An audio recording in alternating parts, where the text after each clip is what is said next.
Environment Minister Sussan Ley, well, she says she's going to cut through green tape, making legislative changes to remove restrictive environmental regulations. It comes after an IPA report shows regulations have increased more than 400% since the year 2000. I'm joined now by one of your Friday favourites, Sky News host of Outsiders, Rowan Dean.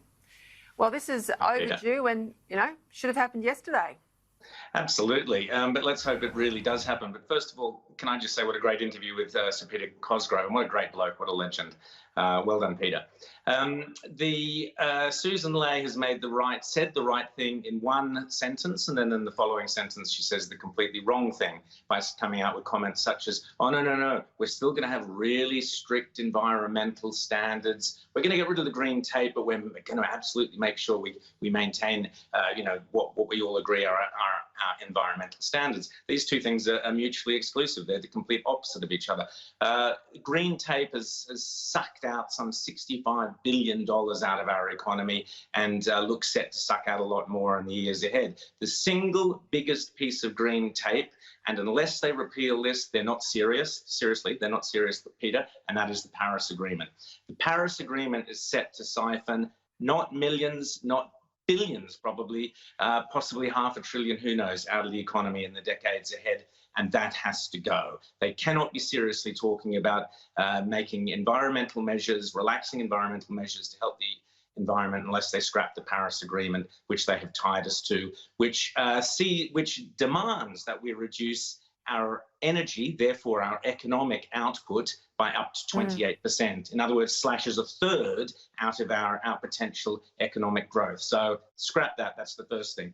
She goes on to talk about, we need less lawfare, green lawfare and so on, which is absolutely true. But you watch the first time a spotted gecko pops his head up. Oh, no, we can't possibly build a coal mine here or do that. So it's something a lot of us have been saying for a long time. In order to get the economy moving, we have to scrap a lot of this environmental garbage. It's now more crucial than ever, Peter.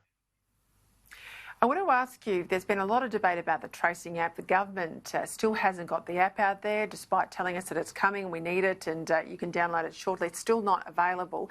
Lots of mixed commentary about how protected our private information will be. The government's going to spend plenty of money trying to convince us that we should download this app. Ad campaigns on its way. You're an old ad man. They can convince people. Will you download it?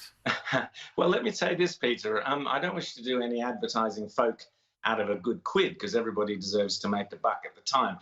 But this isn't something that advertising is really about. I've got a tip, and I'll give it to Scott Morrison, absolutely free. Here's the way to get the app, to get everybody downloading the app immediately, and that's to say that as soon as we hit 60% saturation on the app, in other words, as soon as 60% of the population have downloaded this app, we will immediately open the economy, open the cafes, link it directly to the economic benefits so people understand, oh, okay, by downloading this app, it's not something necessarily for me, it's for the good of the community, it's for the good of the economy, it's for the good of society. Therefore, I will do it because I see a direct benefit to what I'm doing. So I'd say to Scott Morrison, scrap, whatever advertising agency, they've all done their presentations, they've put their boards up, forget all that. Just come out, make an announcement that the moment you have 60% saturation on the app, that's it, the economy opens up. I guarantee you, by the end of the Anzac weekend, you'll have your 60% on the app, which you will never get with any advertising campaign or any other pleas for people to go and do it. There has to be that direct link to economic freedom. Mate, you are such a good man. A, you're not going to even charge the Prime Minister for that advice, but also you're going to save the taxpayer millions of dollars. You are absolutely right. If you had to download the app and it meant you could get out of your house tomorrow and you get back to real life, I tell you what, it would hit beyond the 60, be close to 100%. Now, absolutely. You're on tonight, 8 o'clock. Rowan, on the Outsiders Guide. What have we got tonight?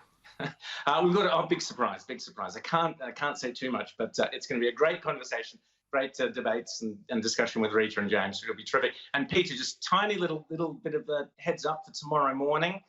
Absolutely world first in the Financial Review in my satirical weekly column. You, Peter Credlin, are the punchline. How good is that? Well, then I just can't wait. I'll look at it after I do my dawn service. Rowan Dean, thank you very much for your time. And happy Anzac Day.